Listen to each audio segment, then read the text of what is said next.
గజనందియలు గల్లు గల్లు మన గజనందియలు గల్లు గల్లు మన గంతులు వేయగా గోపాల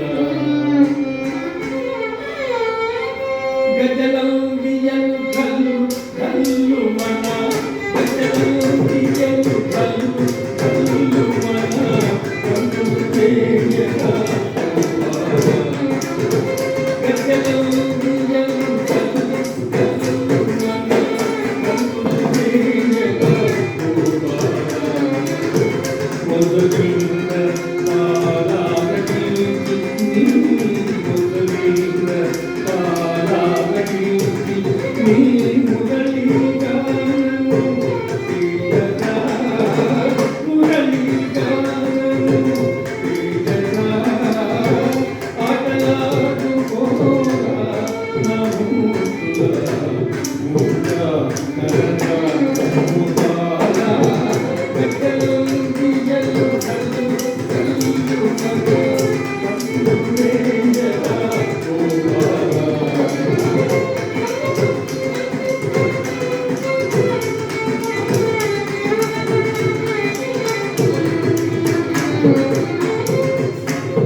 బిడ్డలారా, ఏ జన్మలో పుణ్యం చేసుకున్నామో హరిదాసుగా పుట్టాం. భగవంతుని నామస్మరణలో తరించమని పూజ్యులు హరికథా పితామహులు ఆదిభట్ట నారాయణదాస్ గారు, వారు లేకపోతే మేము లేమమ్మా. 160వ జయంతి ప్రపంచానికి హరికథ భిక్ష పెట్టిన మహానుభావుడు. ఇది వారి పక్కన వారు నేతి లక్ష్మీనారాయణ భాగవతులు, ఎంతోమంది మహానుభావులు ఈ కళను ఉద్ధరించి మా లాంటి వారు ఎంతో మందికి జీవనాన్ని కలిగిస్తుంది. భగవంతుని మన మనసులో నిలిపేటట్టుగా ఎన్నెన్నో విషయాలు ఈ కథలో చెప్పిస్తూ మనం అందరికీ ఆనందాన్ని పంచుతూ ఈనాటికి మళ్ళీ ఒకసారి ఈ పవిత్రమైన వేదిక మీద హరికథ చెప్పి భాగ్యాన్ని కల్పించిన పెద్దలందరికీ నా హృదయపూర్వక సవినయ సాష్టాంగ నమస్సుమాంజలు తెలియజేసుకుంటూ హరికథ చెప్తున్నానమ్మా.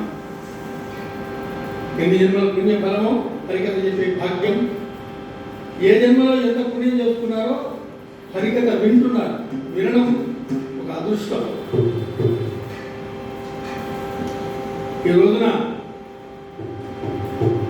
భాగవతంలోని ఒక మధురమైన ఘట్టాన్ని మనం తెలుసుకుంటున్నాం. భగవంతుడు భక్తికి కట్టుబడిపోతాడు. భక్తికి తప్ప ఇంకా దేనికి ఆయన లొంగడు.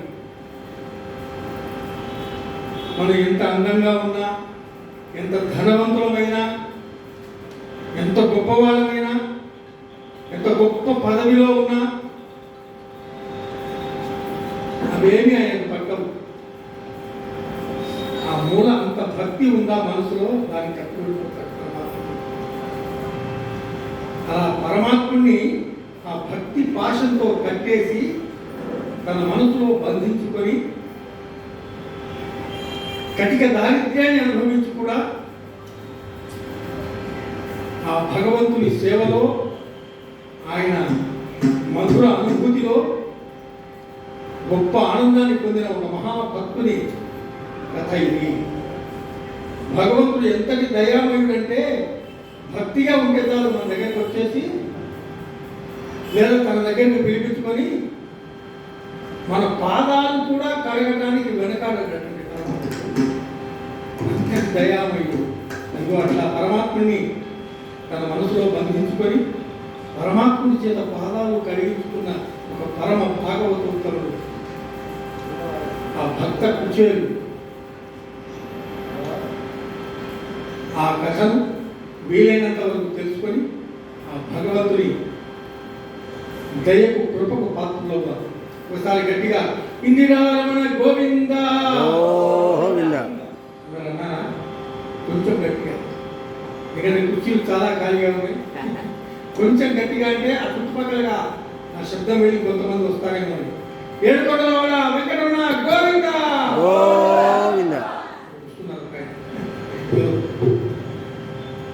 హరికథ విద్య కాస్త పుణ్యం వస్తుందని అంతేనండి.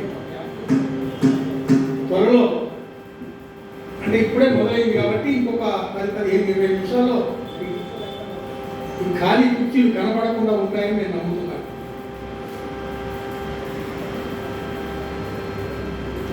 ఆ భక్త కుచేరుడి చరిత్రను ఆశాంతం వినండి. ఒక గంటన్నర ఓపికగా వినండి. కృష్ణ పరమాత్మని ఇక్కడికి రప్పించుకుందాం, దర్శనం చేసుకుందాం. దానికన్నిటికీ మన మనసే కారణం. మన ఏవ మనుష్యానం కారణం బంధమోక్షయోహో అని మనకు శాస్త్రం చెప్తోంది. కాబట్టి మనసును కొంచెం ఈ గంటన్నరసేపు ఇక్కడే నిలబడి కృష్ణ పరమాత్మ దర్శనం చేసుకుందాం.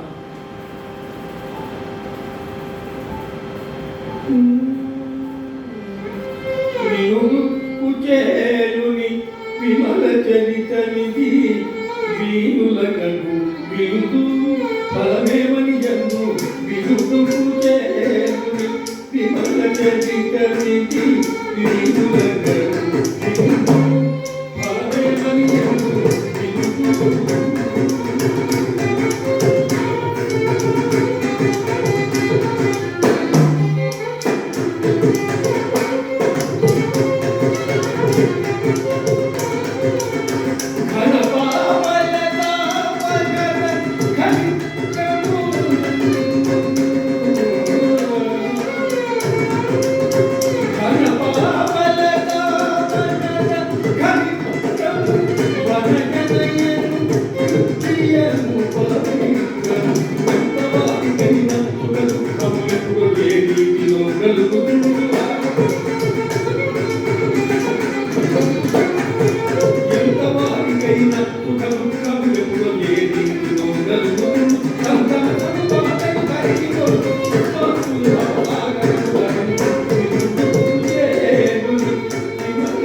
కథను మనం ఆశాంతం వినగలిగితే జన్మ జన్మాలుగా సంతరించుకున్న పాపాలన్నీ కూడా పటాపంచలైపోతాయి, సమూలంగా వెకరించి వేస్తాయి. ఏదో మనసు అటు ఇటు పెట్టి కొంచెం ఇంకా మళ్ళీ తర్వాత మళ్ళీ వచ్చే అవకాశం ఉంది. మనసు పెట్టి కనుక వినగలిగితే మూలం నుంచి దాని వేరుతో సహా ప్రకరించి వేసే అద్భుతమైన దివ్య చరిత్రం భాగవతంలోని ఘట్టం. ఈ కథ ఎక్కడి నుంచి ప్రారంభమవుతుందంటే, వసుదేవుడు బలరాముడికి కృష్ణుడికి ఇద్దరికి ఉపనయనం గావించారు. వాళ్ళిద్దరికి విద్యాభ్యాసం చేయించాలి. ఎక్కడ చేయిస్తే బాగుంటుంది అని వసుదేవుడు కులగురు అయినటువంటి గర్గ మహర్షిని అడిగినాడు. ఆ గర్గ మహర్షి చెప్తున్నాడు, వసుదేవ పునవెలయు నిత్య జనపదము పునవెలయు నిత్య జనపదము విద్యానిలయము సుధామపురము దాన సాధి గుణము మునిదనరు అతట కృష్ణు తది విలిచి కలుపు అభీష్ట ఫలము.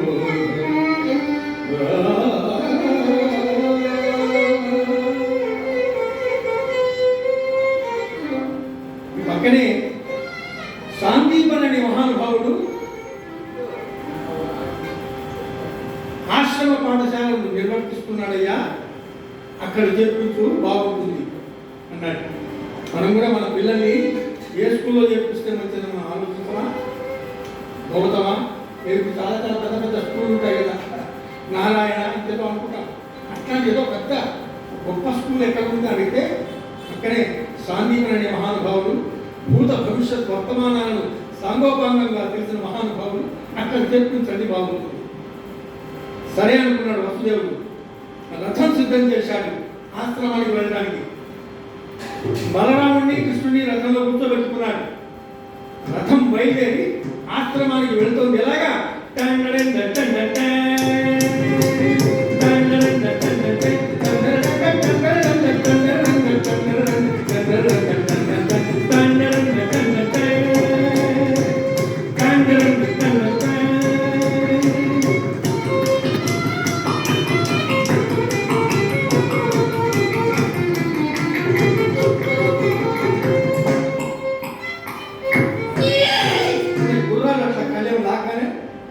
అంటే మనకు రథం అక్కడ ఆగింది, ఆశ్రమ పాఠశాల వచ్చేసిందని మనం అర్థం చేసుకోవాలి. పిల్లలిద్దరిని తీసుకొని ఆశ్రమంలోకి వెళ్తున్నాడు వసుదేవుడు. ఆ దూరంగా ఆశ్రమంలో ఒక రాగి చెట్టు కింద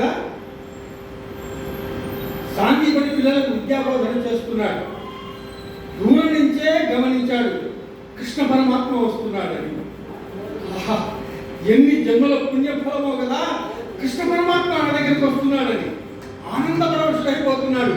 చూస్తుండగానే బలరాముడిని కృష్ణుడిని తీసుకొచ్చాడు. గురువు గారికి నమస్కారం చేయమన్నారు. కృష్ణుడు బలరాముడి ఇద్దరు సాందీపనికి నమస్కారం చేశారు. కృష్ణ కృష్ణ ఏ మహితాత్మ చూడగ మునీశ్వరులెల్ల కపిల్తుడు ఏ జగత్వామి మగత్వము పండితులెల్ల మౌనులై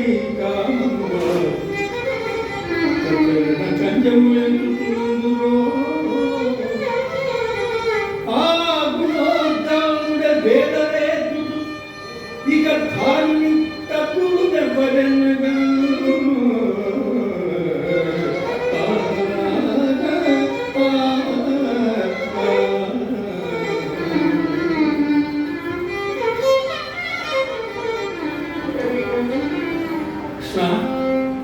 జగద్గురువు అయిన నీకు గురువు ఎవరు ఉన్నారయ్యా? ఓహో, జగన్నాటక సూత్రధారి, మీ జగన్నాటకంలో నా చేత గురువుగా ఈ పాత్ర వేయిస్తున్నావా? అలాగే కృష్ణ అని పిల్లలిద్దరినీ తన దగ్గర చేర్చుకుంటున్నాడు. అందుకే అన్నమయ్య కూడా అంటారు ఒక సంకీర్తనలో, గురువు ఎవరయ్యా అంటే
మీ ఆజ్ఞ ప్రకారం ఈ గురువు పాత్రను నిర్వర్తిస్తానే కానీ బలరాముని కృష్ణుడిని శిష్యులుగా చేర్చుకున్నాడు.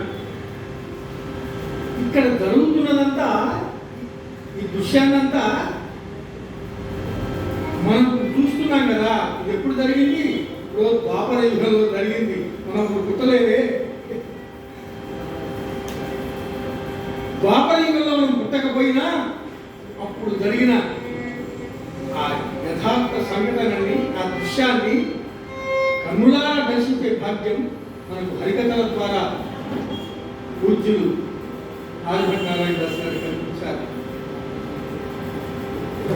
మనసు పెడితే ఆ దృశ్యం మనకు కనిపిస్తుంది. ఇక్కడ ఇలా గురువు గారు ఇలా మాట్లాడుతుంటే అంతకుముందే మన కథానాయకుడు అక్కడ ఉన్నాడు, కుచేరుడు. ఇదంతా చూస్తున్నాడు. నేను కూడా కృష్ణ పరమాత్మతో కలిసి చదువుకోబోతున్నానా అని ఆనంద పరవశుడైపోతున్నాడు. ఎందుకంటే కృష్ణుని భగవంతునిగా గుర్తించిన వాడు కొద్దిమంది. అందులో సాందీపని మన కుచేరుడు కూడా ఉన్నాడు. మన కుచేరుడి అసలు పేరు సుధాముడు అండి, కుచేరుడు కాదు ఆయన పేరు. మరి కుచేరుడు అన్న పేరు ఎందుకు వచ్చింది అంటే సంస్కృతంలో ఒక్కొక్క అక్షరానికి ఒక పేరు ఉంటుంది. ఈ కు అంటే చిరిగిపోయిన అని అర్థం అండి. చేలం అంటే వస్త్రము అని అర్థం అండి. ఈ కుచేరుడు చాలా పేద బ్రాహ్మణుడు, కట్టుకోవడానికి బట్టలైనా లేవు, చిరిగిపోయిన బట్టలు కట్టుకునేవాడు అండి. చిరిగిపోయిన వస్త్రాలు కట్టుకునేవాడు కాబట్టి కుచేరుడు. కుచేలము అంటే చిరిగిపోయిన వస్త్రము. మరి కుచేరుడు అంటే కట్టుకునేవాడు కాబట్టి కుచేరుడు. సార్థక నామధేయమైంది. మనం అలా అంటేనే మనకు చాలా ఇష్టం. కృష్ణ పరమాత్మ కూడా కుచేరుడు అంటేనే చాలా ఇష్టం, సుధాముడు అంటే కాదు. సరే, పిల్లల్ని చేస్తున్నాడు, కృష్ణ బలరామ ఇద్దరు చేస్తున్నారు. పాఠాలు జరుగుతున్నాయి, రోజులు గడుస్తున్నాయి. ఒకరోజు ఒక వేదం పాఠం మొదలైంది. వేదం చెప్తున్నారు, అందరూ కూర్చున్నారు. కృష్ణ పరమాత్మతో సహా నాయన వేదం చెప్తున్నారు, వినండి. అలాగే ఓం సగత్ర శీర్ష పురుష, అందరూ చెప్తున్నారు కృష్ణ పరమాత్మతో కూడా. ఓం సగత్ర శీర్ష పురుష సగత్రాక్ష సగత్రపాద భూమిం విశ్వతో వృత్వ అత్యతిష్టదశాంగులం పురుష ఏ వేదం సర్వం యద్భూతం యశ్చవ్యం ఉదామతత్వశేషానః వేదండీనా తిరోహతి. గురువుగా చెప్తున్నారు, అందరూ కృష్ణ పరమాత్మ కూడా చెప్తున్నాడు. కానీ మన కథానాయకుడు కుచేరుడు మాత్రం చెప్పట్లేదు. ఆ దూరంగా కూర్చొని ఆ కృష్ణ పరమాత్మను పదే స్థానపరుచుని ఆనందపరచుని చూస్తూ ఆనంద బాష్పాలు రాస్తూ అలా చూస్తున్నాడట. ఎందుకంటే ఏ వేదాలు ఎవరి గురించి చెప్తున్నాయో ఆ వేద రాశే తన ముందర కుప్ప పోచినట్లుగా వేదరాజి ఆ కృష్ణ పరమాత్మే తన ముందర ఉండగా ఇక ఆ వేదాలు ఏమి వినపడలేదు అని చూసుకుంటే ఎందుకో మధ్యలో మన కృష్ణ పరమాత్మ ఒకసారి అలా చూశాడు. తండ్రి చూస్తే ఆనందపడుతుంది. కృష్ణ మిత్రమా, అలా దూరంగా కూర్చున్నానే, నా దగ్గర కూర్చో అని తన పక్కన కూర్చోబెట్టుకున్నాడండి. ఆ కృష్ణ పరమాత్మ శరీరం కుచేరుడికి తగులుతుంది. తగాత్తుడైపోతున్నాడు, పరవశించిపోతున్నాడు. ఆ రోజు నుంచి వాళ్ళిద్దరి మధ్య స్నేహితం కుదిరిందండి. ఎంతటి స్నేహితం కుదిరిందంటే ఒకరిని విడిచి ఒకరు ఉండేవాడు కాదు. ఎవరైనా కృష్ణుడు ఎక్కడున్నాడండి అని అడిగాడు అనుకోండి, ఎక్కడుంటాడండి, కుచేరుడు ఎక్కడున్నాడో చూడండి అనేవారు. మరి కుచేరుడు ఇంకెక్కడ ఉంటాడండి, కృష్ణుడు ఎక్కడున్నాడో చూడండి. ఒకరిని విడిచి ఒకరు ఉండలేకపోతున్నారండి. అలాంటి గాఢమైన స్నేహితం ఏర్పడుతున్నదండి. స్నేహితులు అంటే ఇలాగా ఉండాలా అన్నట్టుగా ఇద్దరు ఉన్నారండి. రోజులు గడుస్తున్న కొద్దీ ఒక రోజున గురువు గారు ఏదో కార్యార్థమై బయటికి వెళ్ళారు. గురుపత్ని మన కృష్ణుని కుచేరుని ఇద్దరిని పిలిచింది. నాయనారా, రేపు మనం ఒక చిన్న యాగం నిర్వర్తించవలసి ఉంది, దానికి కొన్ని సమిధలు కావాలి. మీరిద్దరు మన పక్కనే ఉన్న అడవికి వెళ్ళి రేపటి యాగానికి కావలసిన సమిధలు వెనుక మోపు తీసుకురండి. అక్కడ చదువుకుంటున్నప్పుడు గురుకుల పాఠశాలలో సేవలు కూడా చేస్తున్నారంటండి. సరే అమ్మా, గురువు భార్య చెప్పినట్టుగా, అమ్మగారు చెప్పినట్టుగా ఇద్దరు కలిసి అడవికి వెళ్తున్నారు. వాసుదేవుడు కుచేలుడు తద్వనమున సమిధల నెమకి వాసుదేవుడు కుచేలుడు తద్వనమున సమిధల నెమకి చేసుకొని రామోను నెమకు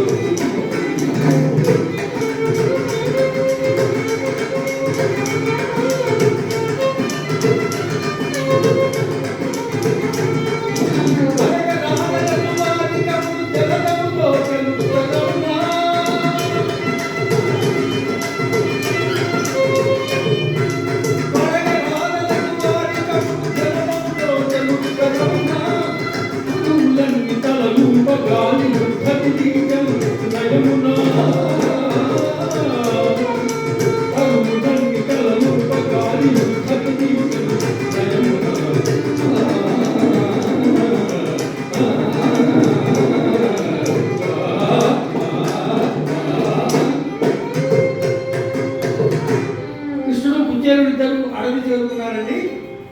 అడవి లోపల అందరూ ఇద్దరు కలిగి తిరిగి వాళ్ళు మోయగలిగినంత మోపు సంఖ్యలు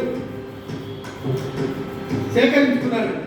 చెరొక మోపు కట్టుకున్నారు. వాళ్ళు ఎంత మోయగలరో అంత మోపు వ్యక్తిని పెట్టుకుని ఇక బయలుదేరదాం అనుకున్నారు. ఎక్కడికి వచ్చిందోనండి, ఆకాశం లోపల కారు మేఘాలు అట్లా వచ్చేసి కబడించేసాయి ఆకాశాన్ని. మామూలుగా అప్పుడు సమయం 1 గంట అండి. పెద్ద అడవిలో మామూలుగా చీకట్లాగా ఉంటుంది, పెద్ద పెద్ద చెట్లు ఉంటాయి కాబట్టి. ఎప్పుడైతే మేఘాలు వచ్చేసినాయో మొత్తం చీకటి అయిపోయిందండి. 1 గంటకి చీకటి పడిపోయింది కదా. ఇంతలో ఉన్నటువంటి బ్రహ్మాండమైన గాలి మొదలైంది. మామూలుగా ఈ సునామీ లాంటివి వచ్చినప్పుడు 120 కిలోమీటర్లు 130 గాలి వస్తుంది చూసారా, అంత వేగంతో గాలి వచ్చిందండి.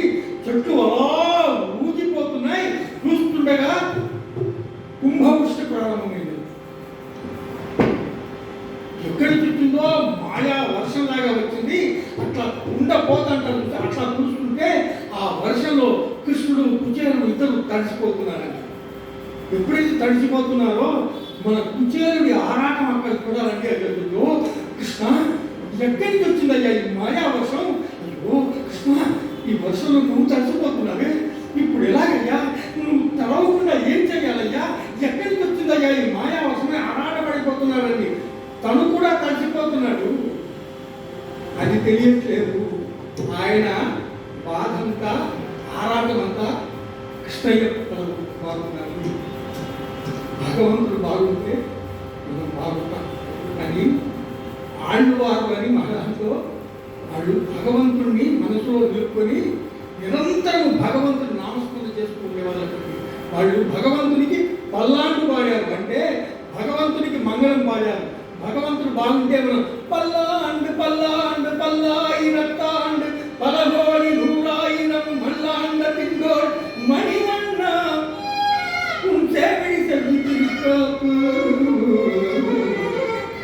కృష్ణ నువ్వు బాగుండాలి, నీకు మంగళం కావాలి, నువ్వు కోటాను కోట్ల నువ్వు క్షేమంగా ఉండాలి, నువ్వు బాగుంటే మేము బాగుంటామని భగవంతుడు బాగుండాలని కోరుకుంటారండి. అలాగే మన కుచేరుడు కూడా కృష్ణయ్య తడిచిపోతున్నాడే, అయ్యో కృష్ణయ్య అయ్యో నువ్వు తడవకుండా ఏం చెయ్యాలయ్యా, ఈ వర్షం ఆగినా బాగుందనే ఎంత ప్రయత్నించిన వర్షం కురుస్తూనే ఉన్నది. ఏం చేయాలో తెలియకుండా అటు ఇటు ఆరాటంగా చూస్తుంటే ఒక పెద్ద చింత చెట్టు కనిపించిందండి. పెద్ద చింత చెట్టు. అక్కడికి వెళ్ళి చూస్తే ఆ చింత చెట్టుకు ఒక పెద్ద తొర్ర ఉన్నదండి. తొర్ర అంటే అర్థమైంది కదండి, ఒక పురుగు తొలిచి కొంత ఆ మధ్య భాగం ఒకటి ఏర్పడుతుందండి, ఖాళీ ప్రదేశం ఏర్పడుతుంది. దాని లోపల ఒక మనిషి నిలబడతాడు. మన అక్కడ చిన్న చూస్తారా, దాని లోపల ఒక మనిషి ఎట్లా అలాగా ఉందండి. అది ఎలా ఉందంటే గుడి ముందర ఆర్చి ఉంటుంది చూసారు, అలాగే ఉంది. నాకు అది చూస్తుంటే ఆ చిన్న చెట్టు త్వరగా గుర్తొస్తుంది. అలాగే కొంచెం ఎత్తుంది అది. అదిగో కృష్ణయ్య ఇంకో ఇక్కడ చదవకుండా ఉండవా అని చెప్పి కృష్ణుని ఆ చింత చెట్టు త్వరలో నిలబెట్టాడండి. ఈయన కృష్ణ పరమాత్ముడు కదా, భగవంతుడు కదా, ఆయనను గుడిలో నిలిపినట్టుగా నిలిపాడు. ఈయన భక్తుడు కదా, బయట నిలబడ్డాడండి. కృష్ణయ్య వర్షం కురుస్తూనే ఉంది కృష్ణయ్య, ఇప్పుడు తరవకుండా బాగుందా అని చెప్పి చల్లు పట్టుకుంటే చేతులు పెట్టి నిద్రపోతున్నాడండి. అంతా గమనిస్తున్నాడు కృష్ణ పరమాత్మ. 1 గంటకు ప్రారంభమైన వర్షం 4 అయిందండి. ఇప్పుడు 5 అయిందా? మన హరికథ ప్రారంభమయ్యే సమయం కూడా వర్షం పడుతూనే ఉందండి. అయినా ఆగిందా? పడుతూనే ఉంది. నదులు ఏం చేయాలో అర్థం కాకుండా విమర్శకునే ఉంది. 6 అయింది, 7 అయింది, 8 అయింది, 9 అయింది. మనం హైదరాబాద్లో అట్లా జరిగిందండి. ఈ మధ్యన మయన్మార్ ఎక్కడండి కేరళలో ఎట్లాంటి వర్షం పడింది. హృదయ విదారకం. గుండె పగిలిపోయింది. ఎంతమంది తగ్గారో తెలియదు. అంతా విరిగిపోతున్నాయి. ఎక్కడి నుంచి వస్తుందో ఆ జల ప్రవాహం తెలియదు. అట్లా ఏం చేయాలో తెలియని పరిస్థితి. వర్షం కురుస్తూనే ఉంది. 1 గంట అయింది. రాత్రి 1 గంట అయింది. అప్పుడు కృష్ణుడేమో లోపల ఉన్నాడు, కూర్చొని బయట వణుకున్నాడు. అప్పుడు కృష్ణ పరమాత్మ అంటున్నాడు, మిత్రమా సరిగా ఉందా? 1 గంటకు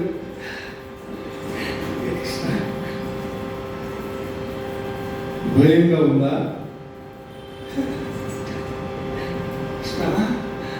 అఖిలాండ కోటి బ్రహ్మాండ నాయకుడివి, ఆద్యంతరహితుడివి, 14 లోకాలు పరిపాలించే చక్రవర్తివి. నువ్వు నా పక్కన ఉండగా నాకు చలి కానీ భయం కానీ లేదు కృష్ణ. కానీ ఈ చెట్టు చూడబోయే ఎంత పుణ్యం చేసుకుని ఇక్కడ పుట్టిందో. 14 లోకాలకు నువ్వు ఆశ్రయాన్ని ఇస్తే ప్రస్తుతానికి ఈ చెట్టు నీకు ఆశ్రయాన్ని ఇచ్చిందే. ఈ చెట్టుగానైనా నేను పుట్టకపోతున్నా ఎంత పుణ్యం చేసుకుని ఇక్కడ పుట్టిందో కదా కృష్ణ అని ఆ చెట్టును పొగుడుతున్నాడు. వని కలిగించువాన ఇట బాధకమేయుగాని నీ మగోజ్వల సుకుమారమూర్తి కనుపాపల నీపిన నాకు కొంచెము సరివలియంచులేదు. సహజంగా నీవొక పుట్టుభోము, సహజముగా నీవొక పుట్టుభోము. ఆకలమును రాలిగూడ నీకాశ్రయమిచ్చకు జంగుగా కుమా.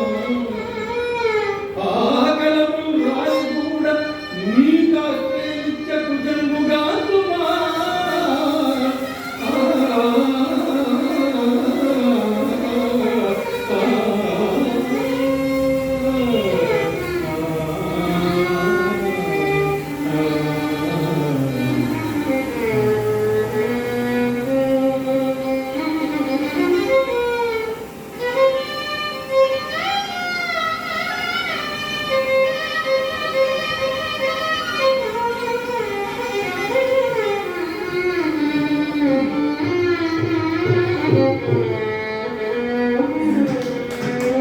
ఏ జన్మలో ఎంత పుణ్యం చేసుకుని ఇక్కడ పుట్టిందో కదా కృష్ణ. ఈ చెట్టు నీకు ఆశ్రయించింది. ఆ హాని ఆ చెట్టును పొగుడుతున్నాడు. ఎందుకంటే చెట్టు లేకపోతే మనిషి లేడండి. చెట్టు నుంచి మనకు గాలి వస్తుందండి. గాలి ప్రాణవాయువు చెట్టు నుంచి వస్తుందండి. శక్తి ఏమో కనిపిస్తుంది కానీ ఎప్పుడైనా గాలి కనిపించిందండి?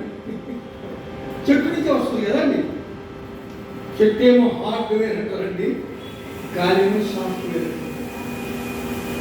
భగవంతుడు ఉన్నాడా అంటే ఉన్నాడు, నువ్వు చూడలేవు. ఆ శక్తిని సంపాదించుకోవడానికి ఈ మానవ జన్మ వచ్చింది. ఇక్కడ పైన ఫ్యాన్ తిరుగుతుంది కదండి, ఎంత చల్లటి గాలి వస్తుందో. ఫ్యాన్ కనిపిస్తుంది, గాలి కనిపించిందా? భగవంతుడు ఎక్కడ ఉంటాడంటే గాలి ఊటలో ఉంటాడు. ఆ గాలే పరమాత్ముడు, మాటే పరమాత్ముడు, వెలిగే పరమాత్ముడు. మనిషి మనం హార్డ్వేర్ మనకు కనిపిస్తాం. మన మాట ఎప్పుడైనా కనిపించిందా? సెల్ ఫోన్ ఏమో హార్డ్వేర్ వాళ్ళు అక్కడికి తీసుకున్నారు నా ఫోటోలు. సెల్ ఫోన్ కనిపిస్తుంది కానీ ఆ సెల్ ఫోన్ పనిచేయాలంటే ఒక సిగ్నల్ వస్తుందండి. అది బిఎస్ఎన్ఎల్, ఎయిర్టెల్, ఇంకెవరో చాలా చాలా కంపెనీలు, ఐడియానా. ఆ సిగ్నల్ ఎప్పుడైనా మనకు కనిపించిందా? సెల్ ఫోన్ హార్డ్వేర్ కనిపిస్తుంది కానీ ఆ సెల్ ఫోన్ పని పనిచేయాలంటే వచ్చే సిగ్నల్ సాఫ్ట్వేర్. భగవంతుడు విగ్రహం హార్డ్వేర్, భగవంతుని నామము సాఫ్ట్వేర్. తప్పకుండా పనిచేస్తుంది.